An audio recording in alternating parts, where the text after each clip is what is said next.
दक्षिण पूर्व मध्य रेल्वेच्या चक्रधरपूर रेल्वे मंडळातील बंदमुंडा स्थानकावर नॉन इंटरलॉकिंगमुळे टाटानगर इतवारी एक्सप्रेस 25 फेब्रुवारीपर्यंत रद्द करण्यात आली आहे।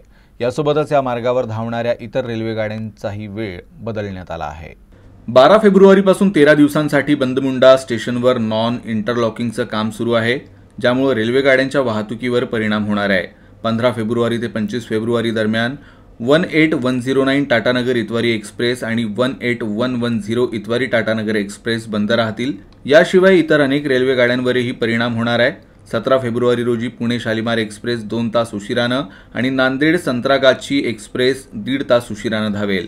22 फेब्रुवारी रोजी हावडा पुणे एक्सप्रेस आणि 24 फेब्रुवारी रोजी सिकंदराबाद रक्सौल विशेष ट्रेन 3 तास उशिरानं पोहोचतील। 25 फेब्रुवारी रोजी शालिमार एलटीटी एक्सप्रेस 2 तास उशिरानं धावेल आणि हावडा मुंबई गीतांजली एक्सप्रेस 4 तास उशिरानं धावेल। प्रवाशांना त्रास होऊ नये म्हणून रेल्वे प्रशासन सर्वतोपरी प्रयत्न करत आहे।